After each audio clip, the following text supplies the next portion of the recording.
Dear students in grade 12, the scientific section, good afternoon and welcome to our session for today, in which we are going to discuss Unit 8.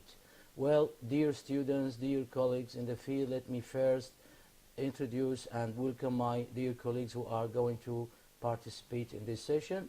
Ms. Wala Safir, an English supervisor from Damascus Countryside Directorate. Good afternoon, Ms. Wala. And Ms. Hanan Kantabji, an English teacher from Hama Directorate. Thanks for coming. Thank you, sir. Hanan. You're welcome. Okay, dear students, as you know, the title of Unit 8 is about the human body. Let us use the laptop to introduce the skills, let's say, contained in this unit, and we are going, of course, to discuss them.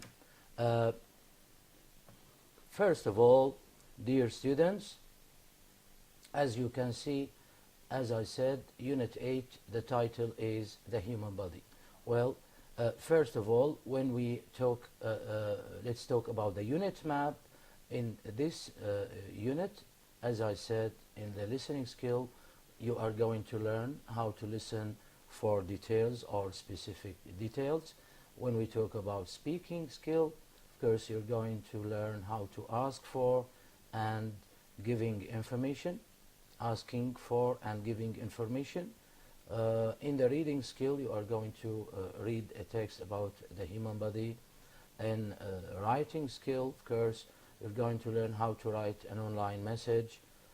In grammar, we're going to discuss wishes or how to express wishes in English.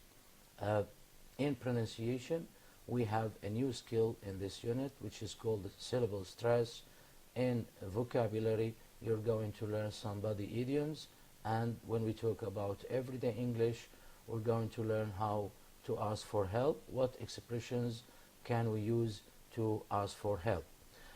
Dear students, in this unit, we'd like to welcome you to the fascinating world of the human body, a miracle of complex systems and organs working tirelessly in harmony to sustain life. We will learn more about how our brain is the leader of everything, how our cells carry out essential tasks, and how our senses connect us to the world around us.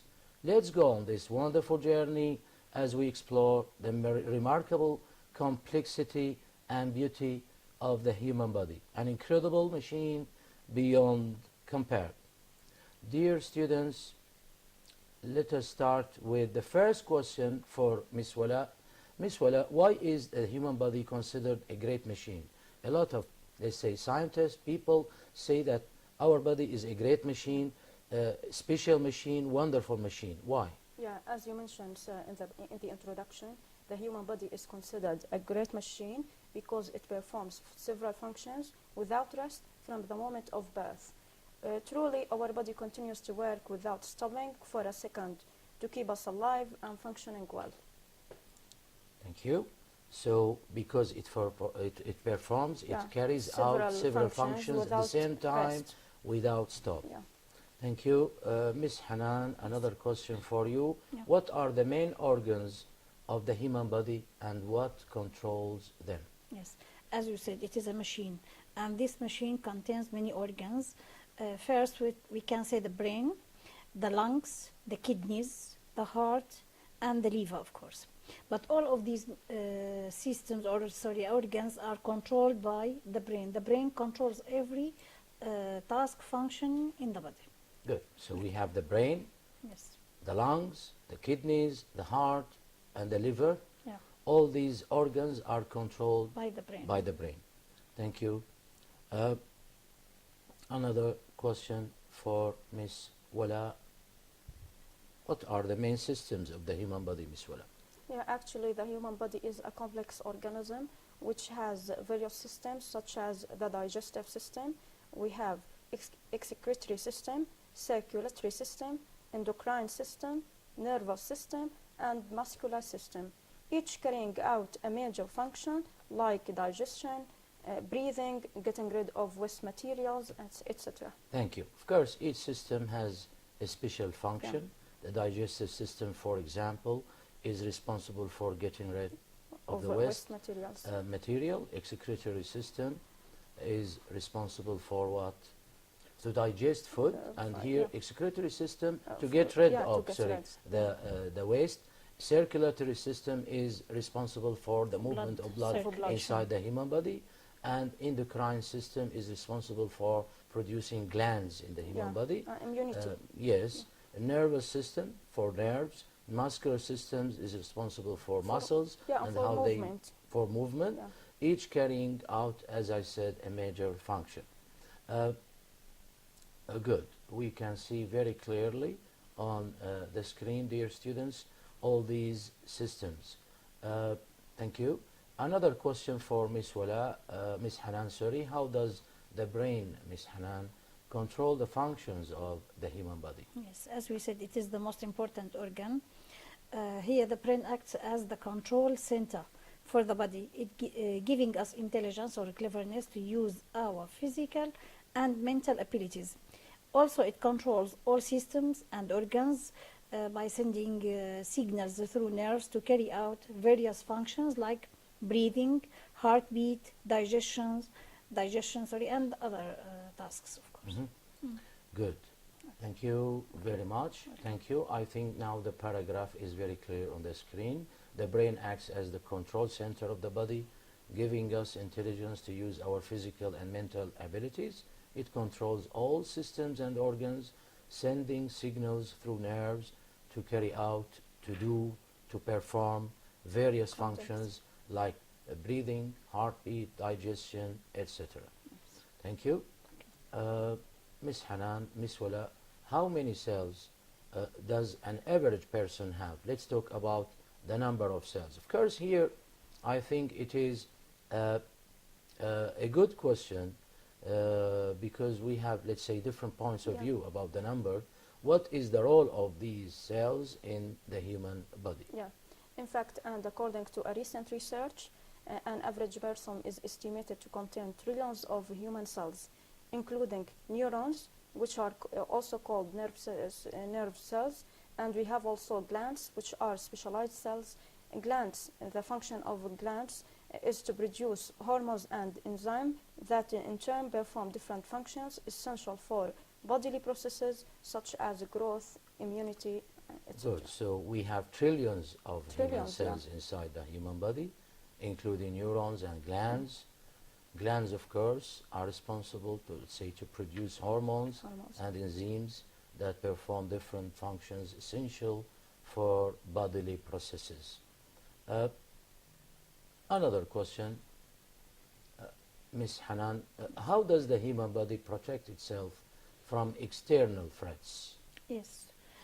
The skin here is responsible for this, and it is the largest organ in the body. We say here the human body is covered by the skin, which is a flexible covering that protects the body and keeps water and harmful germs out. It covers the whole body, of course. So our human body is covered by the skin. Yes. I think the skin protects our body from harmful bacteria, from any external threats like bacteria, and it keeps water out. It keeps harmful germs out. So the skin protects our human body. Thank you. Another question, Miss Wala, how many bones make up the human skeleton? What is the function of the backbone? So here we have two questions about, let's say, the skeleton and about the backbone. Yeah. So let's talk about the skeleton. Yeah, the body is a strong internal framework. Skeleton is made of 206 bones. These bones are connected at the joint, such as in legs, and these joints in turn help us to move, while the backbone supports the head and limbs and plays a crucial role in protecting the spinal cord. So first of all, we can say we have about 206 bones, or the skeleton contains 206 bones. They are all connected by the joints. At the joint, yes, such as in legs. These joints help us to move. Without these joints, we cannot move, of course. And the backbone supports the head and supports the limbs. When we talk about the limbs, we mean the arms and the legs. And this backbone, of course, protects the spinal cord. Yes. There is a cord inside the backbone, Yeah. of course, It's called which spinal. is, let's say, the main cord inside Yeah. the body, Uh-huh. right? Now, here, dear students, we have another question. In fact, what is the role, Ms. Hanan, of the nerves and sense organs? Let's talk about the nerves and the sense organs, Or please. the nervous system. Mhm. Okay. Nerves here spread from the brain to all parts of the body, carrying signals in the form of tiny electrical impulses. The sense organs of the body, like eyes, nose, ears, tongue, and skin, pass the messages to the brain through nerves, which take the instructions from the brain to the muscles. It gives orders to the muscle to carry out some functions. Good. So, Okay. nerves spread from the brain to all parts of the body. Yes. This is number one. Okay. Of course, they, let's say, take orders from the brain Yes. to any part of Yeah. the human body. They carry signals, and these signals are in the form of electrical impulses, Yes. tiny electrical impulses, Yes. very small electrical impulses. The sense organs of the body, we can talk about the eyes. The eyes are considered one of the sense organs. The nose, the ears, the tongue, and the skin itself is considered, let's say, a sense organ, because when we touch something and we feel that it is hot, it is Yeah, cold, yes. so the skin can, let's say, Send receive messages to the brain, signals of course. and send these signals To the brain. immediately by the nerves to the brain Yeah. to take action, Yeah. let's say that. So here, which take the instructions from the brain to the muscles, and when we take, let's say, when it takes the instructions from the brain to the muscles enable us, let's say, to move. Yes. Let me discuss here, dear students, a very important point.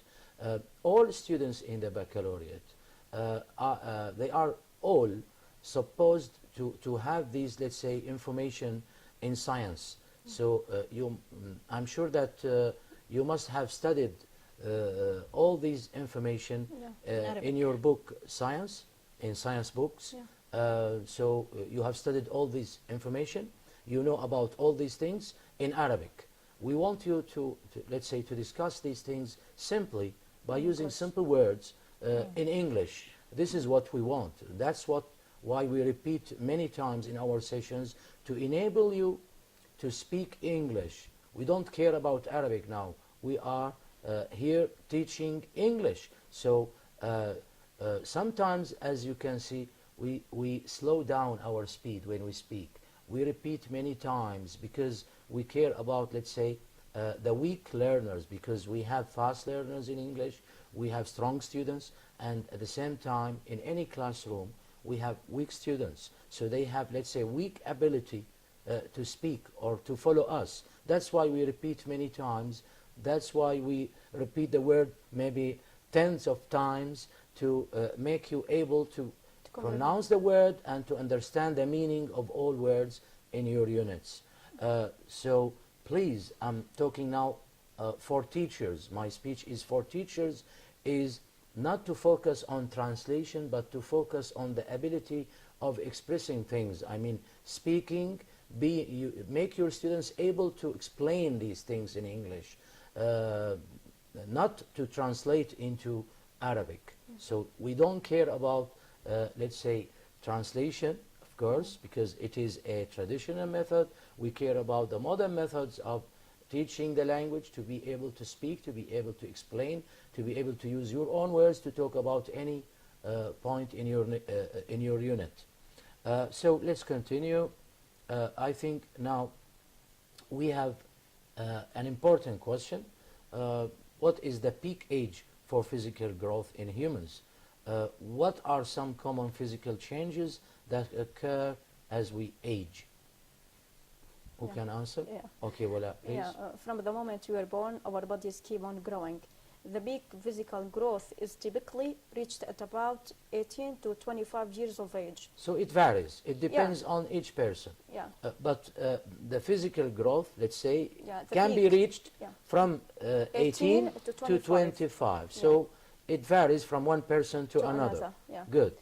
As we continue to age, our body begins to show signs of aging, such as we have number one, the skin becomes wrinkled and less elastic. When we say wrinkled, it means it has many lines. It has folds and lines. Yeah, and less elastic. It's not able to stretch. The joints become inflexible. They lose their ability to move freely, and muscles loose. They become less tight. And the last change, maybe the bones become weak and they are more likely to break. Good, good, thank you. Now, another question. Miss Hanan, what are, let's say, some tips for aging gracefully? I mean, what do you mean by this phrase, for aging gracefully? To grow old. To grow old. When we grow old, how can we take age. care Yeah. of our body? Body, yeah. So what are some tips? We have some tips, some Yes. pieces of advice Yes. for all people. Yes, not Right? just as we see in the picture, Of just for course. women. Yes. So some tips for aging, gracefully include first. It is a picture for women because They care most more. women Men, care for their stay the appearance same. and More for their than skin. men. Okay. Okay, so some tips here for aging, let's say gracefully include first, being kind to your skin, to take care of skin, of course. Limiting salt intake to maintain healthy blood pressure, to avoid salt, adding too much salt in food. And ensuring you get enough sleep to lower the risk of heart disease and stroke. The normal person usually sleeps between 6 to 8 hours. So if they sleep less, of course, this is not healthy. So for them. first of all, we have, let's say, 3 pieces of advice. Yeah. First of all, be kind to your skin. It doesn't mean, of course, to treat, let's say, kindly. When you treat kindly with someone, Yeah. okay, we use, let's say, nice words, right? We try to be gentle as men with others. Yes. So when you want to treat your skin or to deal with your skin, try to be kind to your skin. It means that take care of your skin. take care, yeah. Take care of it. Limiting salt intake to maintain healthy blood pressure. I mean, here, when we eat salt, we must or we should reduce our intake of salt to the minimum. Yeah. To the minimum, because salt as a material, let's say, raises Blood the blood pressure. So yeah. that's why all doctors, let's say, recommend us to reduce salt intake, not only salt, but sugar also. When we get older. Yes, yes. So here, ensuring you get enough sleep. Make sure that you sleep well, you get enough sleep to lower the risk of heart disease and stroke. When we talk about stroke, we mean? A coma in the brain, of course. Yes, Maybe a clot, as we can say, in the, Yes, yes. the brain. Yeah. yes, that's right. Okay. Now, dear students, that's everything about the reading text in your unit. I think we have discussed, let's say, all the ideas of the reading text. Now, let's try to, there are, of course, some new vocabs in each unit, in each reading text. In this text, we have some new words. Let's try to match the words to their definitions. The stage or the floor is yours. Yeah, the first Yes, one is please. secretary, is G, having the function of getting rid of waste materials So from the body. before you start, sorry, Yeah. Wala, I think we have 7, Yeah, they yes, are 7 words. Let me read them first. Yeah. Excretory, endocrine, secreted, limbs, wrinkled, elastic, and loose. So these are the new words in the reading text, some new words, some of the new Yes, words. not all. And on the right, of course, we have their definitions. Yeah. So number 1, The first one is excretory, is G, having the function of getting rid of waste materials from the body. good. Number 2, endocrine, D, relating to the system in your body that produces hormones. Secreted, 3, it's E, produced. Limbs, number 4, limbs, F, an arm or a leg. We have number 5. Okay. The word here is wrinkled.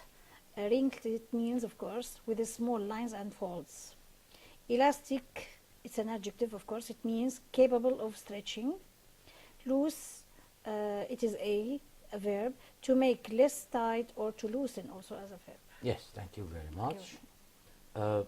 Now, under the title of vocabulary in Unit 8, we have some new body idioms. We have some idioms related to the body. It means that there is, in a way or another, one organ or one part of the human body in this idiom. Yeah, That's why we call it a body idiom. Yeah, but they aren't related just to Of medicine course, or it to means the something body. else. Yeah. But it contains one Yeah. of the body organs or parts. Yeah. That's why we call them body Body idioms. idioms. Here, yes, please. Yeah, we have about 5 ones. The first one, a pain in the neck. This idiom describes someone or something that is very annoying. For example, when I say my neighbor is a pain in the neck, he's always shouting at night, for Yes. example. When we say Wala is a pain in the neck, for Yeah. example, it means that she's very annoying, right, Yeah. person? I'm not talking about you, of course. It's just an anyone. example. Someone or something Yeah. working, let's say, at night is a pain in the Yeah, neck, of for course. example. Yeah. Studying for long hours is a pain in the neck for students. For students nowadays. Many We have many examples in things, our yeah. real life. Another idiom, Yeah. Miss Okay. Hanan. Okay, to follow your heart, of course, to follow your emotions, or let's say to go after your deeper feeling, to follow your, for example, emotions. You feel it is right, wrong. So sometimes we depend on the mind, sometimes we depend on the heart. Sometimes in our daily life, in Yeah. our everyday life, we face a lot of problems, a lot of difficulties, and we want to make decisions. Yeah. So we think and think and think, then we stop at a point and we feel that we don't know what to do. Yeah. In this case, maybe a person who is very close to you may, let's say, recommend you to follow your heart. Yeah. Okay, see what your heart tells you and go on. Yes. Okay, I know that you have decided or you have taken your decision, but if you feel that it's okay for you, follow your heart. Follow your deeper feeling. Go after your deeper feeling. If you feel okay, it's okay. You can take your decision. This is the meaning of follow your heart. Yeah. We have another one, speak one's mind. It means to say exactly what he or she thinks. For example, I was encouraged to speak my mind during the conflict. To give an opinion, Yeah, frankly if- speaking, yeah, to be frank with directly others without- yeah. and be direct, Direct, with others. yeah. Speak your mind. Yeah. Okay, speak your mind. Good. Another one? idiom, sir. To cost an arm and a leg. When something is very expensive, we say it cost an arm and a leg. It means it is costly or very expensive. Good. So, our life nowadays costs an arm and a leg. Okay. So we have the last one, jump out of his skin, means to be surprised or shocked. For example, we made a party for someone and he jumped out of his skin. So he was so surprised. okay. Now we have an exercise. Let's try to do it. Okay, the first one. She has very strong opinions and she's not afraid to. We have 4 choices: to speak her mind, B, jump out of her skin, or follow her heart, or cost an arm and a leg. According to the text, of course, or to the context, it should be speak her mind. Yes. She Yeah. has very strong opinions and she's not afraid to speak her mind. to speak what she thinks about. Yes. Another one? Okay. You must visit that restaurant. The food is really good, but it also for choices speaks your mind, costs you an arm and a leg, jumps out of your skin, follows your heart. According to the context of the sentence, it should be B. It is expensive, costs you an arm and a leg. Yes. Okay. 3. The doorbell made him, also for choices, speak his mind, let's say follow his heart, jump out of his skin, cost an arm and a leg. So the doorbell made him jump out of his skin, annoyed or something like this. So it should be Shocked. this. Shocked. Okay. He was shocked by Yes. the doorbell. When he heard the doorbell, he was shocked. Yeah. This is the meaning. Number 4, you might make less money from that job. But if it is really attracts you, you should speak your mind, jump out of your skin, follow your heart, or cross an arm and a leg. The correct answer is C, follow your heart. I'm giving you a piece of advice, or Yes. the speaker. Yes. The last one, his sudden outburst made him speak his mind, follow his heart, cost an arm and a leg, a pain in the neck. The correct answer is D, a pain in the neck, because we have the rest of the sentence, and socially unwanted. Yes. So it's annoying. Thank He you. is an Annoying person. yeah. Annoying, yes. Thank you. Now, dear students, we can talk about grammar. Of course, the rule, in unit, the grammatical rule explained in unit 8 is wish statements, or how to express wishes. Miss Hanan, please. Okay. Surely when we wish something unreal. So in this case we use the past, not because it is past, but because it is unreal. So we have a wish in the present, a wish in the past, and a wish in the future. Here the first one, I wish I had enough money. After wish, as we said, we use the past. If we use past simple, the meaning of course is not, the person here doesn't have enough money, but it doesn't mean the person didn't have enough money. It is present, not past. So we have to be careful about this. I wish I hadn't cried so much. As we see here, after wish, we use past perfect. Past perfect because it refers to the past, something we wish about the past, or we regret about the past, something that had already happened. So the action took place in the past. Now the person feels sorry about that. Okay, and the person, it is wrong to say a person has a bad habit of crying. I wish you wouldn't arrive so late all the time. After wish, here we use the would and arrive. Of course, it is not past. It means something unreal about the future. I wish something unreal or contrary to the fact. Here, you always come on time. It is wrong. It should be, I'm annoyed because you always come late and I want you to arrive on time. Good. Okay. So here, let me add something, Yes. Ms. Hanan, as well. When people wish or expressing or want to express different wishes, we can wish for the present, as you said, we can wish for a past situation, and we can wish for something in the future. So, but when we wish, means that we are imagining something, which is not true about the reality. Yes. First of all, I have an important question before we talk about the same rule or the grammatical rule in our daily life. Why, or in our real life, in our reality, why do people wish? Because they don't like the reality sometimes, because they are not satisfied sometimes, because they are angry sometimes of someone's behavior, and they are criticizing his behavior, and they want him to change this behavior or bad habit whatsoever. So I don't like my reality. For example, my room is small, my house small, so I don't like this reality. That's why we wish. So when we wish, we, let's say, try to, or hope, let's say, to have a better reality. This is why we wish. So when we wish, we imagine. When we imagine, we should, or we must use an real past. Unreal past. So in all cases, we must use unreal past. So when we wish for the present, of course, it is a present. Yes. So we use the past simple.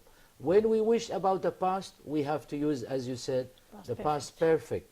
When we wish about the future, or for the future, we use what? Would and infinitive. Would and infinitive. So here we have, I think, clear examples about 3 different situations in 3 different times. Yes, and when we express the wish, it should be, as we said, again, contrary to the reality, as we said. Yes. So if it is positive, it should be negative. For If it example, is the negative, person doesn't have enough money, yeah. so I wish I had more money. we make it the opposite. We use here the opposite. Yes. If it is positive, Yes. negative, and vice versa. Yes. Good. Thank you Okay. very much. Miss Wala, Let's go You on add, the details. you'd like to add something Yeah, about the uses? yeah, expressing a wish in the present. Use, we use to express, we use wish to express something that we must, we would like to change it. The form of it, if only, we could use if only instead of I wish. If only or I wish, followed by the past. So they are the same. Yeah, the If only, I wish, wish. they are the same, they same. have the same meaning. Yeah. Okay. If only or I wish, followed by the past simple form of the verb. We have an example. If only I knew how to use a computer, it means I don't know how to use a computer and I'd like to learn how to use it. Good. I may add something here. Yes. If why we not? have verb to be, when we wish something in the present, if we have verb to be, we use where with all pronouns. Of course. For example, I am a slow more reader. formal. I am a slow reader, for Yeah. example. Yeah. I say, I wish I weren't, or I wish I were faster. faster. I wish I could read more quickly. Yes. All these things. Here, I'd like again to focus on a very important point, which is the traditional method of teaching. Yes. Maybe some teachers, let's say, force the students that when you see the word were, for example, verb to be are or am or is, you must change it into was or were. So they don't mention anything else. I think it is a wrong strategy. We can use our own words to express wish, Another verbs. but we have to follow the rule. Yeah. Follow the rule, I mean to use unreal past after wish. This is the rule. So the student or anyone else, the person is free to use his own words. For example, I am a slow reader. I can say, I wish I could read more quickly. I wish I could read faster. Oh, Yes. it is not wrong at all. I wish I wasn't a slow reader. I wish I was or I were faster. Yeah. All these, Are let's say, possible. expressions are correct. Yes, of course. Another example. Okay. Here we have about to express a regret. Yes. To express a regret about a past situation, we use past perfect. As we said, we can also express a wish in the past, but here it means regret, of course. The form if only or wish can be followed here by the past perfect. An example, if only I had woken up early. It means I didn't wake up early and I missed my bus. So it is contrary to the fact, of course. Yes. And we use past If perfect. only I had woken up early, it means I didn't wake up early. And I missed my bus. Yes. So here it is a past situation. So I wish for a past situation, I have to use the past perfect. Yes. Thank you. Yes, please. Yeah, complaining, to complain about a bad behavior that you disapprove, or to express criticism and annoyance with the present action, we use if only or I wish followed by would verb 0. For example, I wish you wouldn't arrive so late all the time. It means I'm annoyed because you always come late and I want you to arrive on time. So I'm criticizing you, your behavior. It's bad to arrive late. Good. Okay. An exercise Yes, we have now. exercises here. To choose the correct answer, sir. I didn't go shopping last week. I wish. First, we have to notice that I didn't go shopping last week. The context is past. So we are talking about a regret in the past. What should we use as we discuss the grammar? It should be past perfect. So I wish the choices went, would go, had gone, go. Surely it should be past perfect, as we said. I wish I had gone shopping, but it means I didn't go shopping. Thank you. Okay. Thank you. Yes. If only the children also, their books on the floor, I am always falling over them. He is talking about something in the future, to change a behavior in the future. Surely we use here would plus infinitive. It should be if the children. If we look at the second sentence, It refers to the. it is very clear that we're talking about a present situation, and the person is complaining here. Yes. He is Especially we using have always with the present continuous continuous. to express complain. Complain or annoyance. Yes, I'm always falling over them. So Yes. it means that it is a present situation. So We use wouldn't leave because Of it course. would leave or wouldn't leave, it refers to annoyance, as you said. Yes. The other choices are not acceptable because they have present form. The last one future. or future. The last one, of course, it means past, but the context is not past. Yes. Okay. 3. Okay. My flat is rather small. I wish it a bit bigger. Is it our flat, or our flat is rather small? It is present, sir. So we are using here, we should use the past symbol because it is, the context is present. So is, where, would be, had, gone, surely it should be where. I can't go with you tomorrow. I wish I, here the context, as we said, also is the future. So when we talk about the future, we use, it should be, of course. Sorry, number 3. Yes, Let's sir. go back to number 3. I think, again, maybe choice C can be accepted. Would be I about wish the it future. would be a bit bigger, Yeah. right? Yeah. So I think B and C are Yeah, both are both accepted. acceptable, yeah. So of course in the final exam They we don't wouldn't, have such Yeah. Two let's say, choices, acceptable choices. choices, of Right. course. Ah. Number 4. I can't go with you tomorrow. The context is about the future. But I wish I, surely the first one refers to the past. The second, present perfect, can't be used after wish. The third, or C, is acceptable. Will go is not correct, of course. Mhm. So the correct choice is could go. That's Past. right. Thank you. Okay. Now, pronunciation, a new skill in Unit 8. Miss Wala, please. Yeah. We have a question first. What's a syllable? Because the title of Unit 8 stress syllable. When we say syllable, what do we mean by it? A syllable is a unit of sounds in speech that typically contains a vowel sound or a vowel sound and one or more consonant sounds. We have, for example, the word pen has one syllable because it's pronounced in a single sound. So, On the other hand, we have apple contains two syllables, each having their own distinct sounds, which pronounced alone. yes. Yeah. So a syllable, as you said, is a unit of sound. Yeah. Sometimes we have some words that contain more than one, of course, syllable. Yeah. For example, finish, here we have two syllables. Recognize, 3 syllables. Put, one syllable. Cut, one Yeah, syllable, also one. etc. So the syllable means a unit of sound. Yeah. A unit of sound. Pen has one syllable. Apple, Yeah, Two. we have two syllables. two yeah. syllables. Good. Miss Hanan, Yeah. please. We discussed What what do is you a have syllable. else? Yeah, we have a stress syllable here. Yes.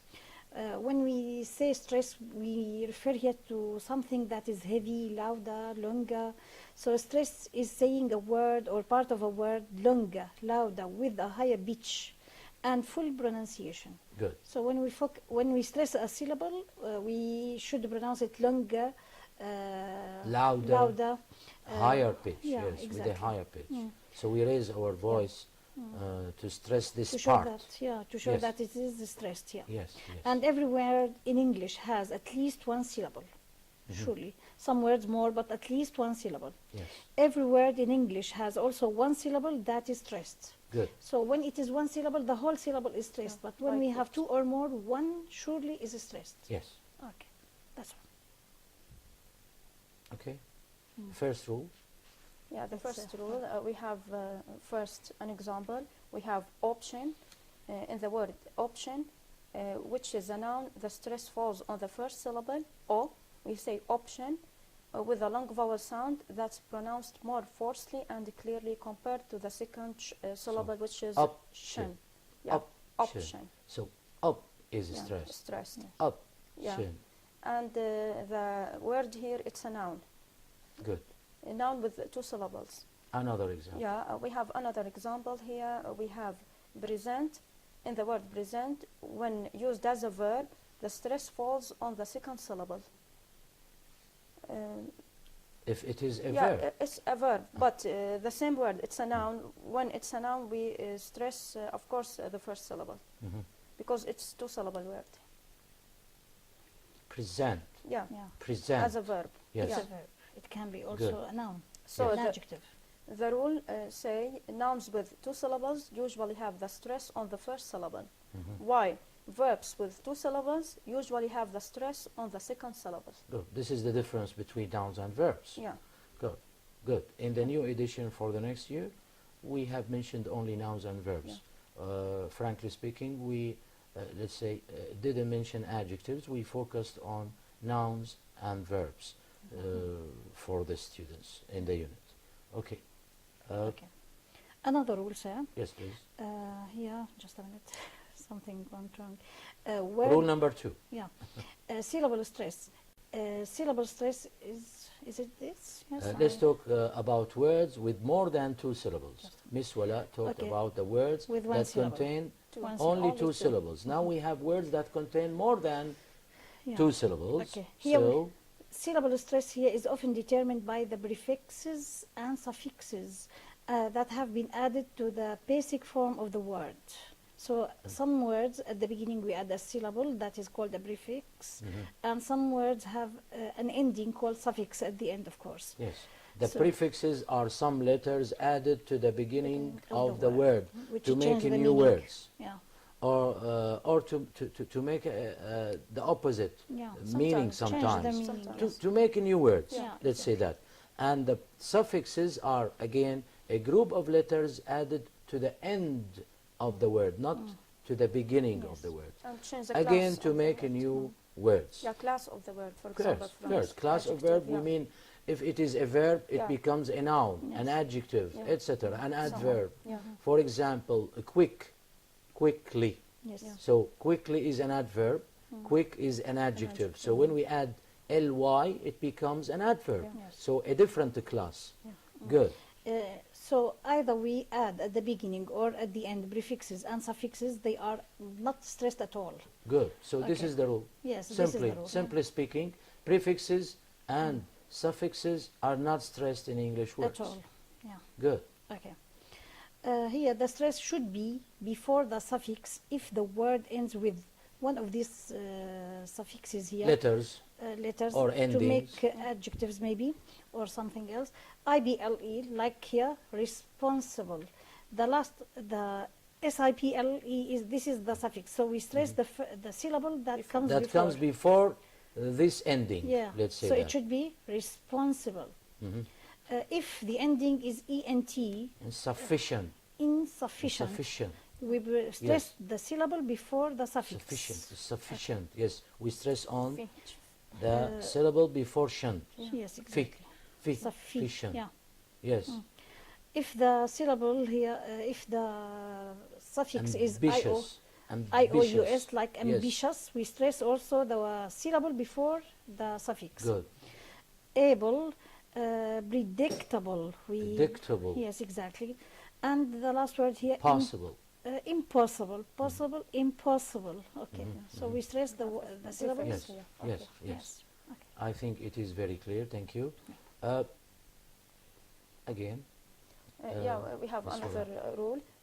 We stress the third syllable counting from the end if the word ends with ITIVE, like the word competitive. Mhm. We have to remember, sir, that these rules are like notes on a sheet. They aren't absolute. So we have so many exceptions here. Yes, of course. So we have to go back to our dictionaries and Yes. check yes. Yes. every word. Yes. Yes. You're right. We cannot, let's say, depend on this rule for all Yeah, words in yeah. English. Yeah, of course. We have varieties. Exceptions. Yes, and exceptions. Thank you. No. An exercise Yeah, now. an exercise about them. Choose the correct answer. Which syllable is stressed in the word unbelievable? As we said here, we have the suffix able, so we should stress the syllable that comes before the suffix. It should be unbelievable. Good. So the third, if we count here the syllables. Yes. Another question: which syllable is stressed in the word independent? Also, ent is a suffix. Dependent. Yeah. Independent. Independent. Yes, that's it. Okay. Pen. Dependent. I think it is clearer than the other Yes. syllables. Louder, higher, longer. Yes, yes, Okay, yes. yes. C. What else? That's all. Yeah. That's it. Yeah. In everyday English, dear students, when asking for help, we use some expressions like, Yeah, in various situations, we all need a helping hand at some point in our lives. Knowing how to ask for help politely and effectively is essential skill in communication. These are different expressions and phrases that can be used when seeking assistance from others in English, like we have, for example, we can say, I need your help urgently, the first one. We could use another expressions like, could you please assist me? or and- help me, Yeah, assist help me, Help. Could you, or help yeah, me. we have another verb. Mhm. Yeah, we can use also, do you think you could, for example, do you think you could Would you take- help me, yeah, please? Would you help to me prepare for you could so do and it so? instead of me. Would you help me prepare for my party, for Many, example? many Yeah. expressions. We have other expressions, of course. Yeah. These are some Some, examples. but we have to focus, we use some modal verbs when Yes. we ask for help. For example, Yes. could or would here. An exercise in a hurry. We have only 1 minute, please. Okay. My friend hit his head on something sharp. He's bleeding. Give me a moment and I'll come. I'll be here or there, sorry. The answer here should be, could you rush us to a nearby hospital? Okay. To ask for help, of course. Number 2. The instructions on the washing machine are not clear for sure. The correct answer, of course, should be here. I need your help urgently. Good. Okay. Thank you. Welcome. That's it. Dear students, time is over. We're very sorry. Would like to talk about writing, but we have no time. Before we finish this session, dear students, I'd like to tell you something which is very important about the final exam. I'd like to advise everyone in the baccalaureate, don't follow any rumor. Some maybe people say that it is not necessary, for example, to study the reading text in Unit 11 or Unit 12 or whatsoever, and some of them delete some parts of the course and tell the students that this is not important for the final exam, this part won't come in the final exam, don't study it, and so on. We have many rumors. I advise everyone to study the book from the first page till the end page. All units are important, no deletion at all. Don't delete anything. All units, all the reading texts are important for the final exam. I assure this point. Please don't delete anything from your course. At the end of this session, dear students, dear colleagues, let me thank my dear colleagues who participated in this seminar. Ms. Wala Safir, an English supervisor from the Damascus Countryside Directorate. Thanks for coming, Ms. Wala. Ms. Hanan Kantagji, an English teacher from Hama Directorate. Thank you very much for your participation.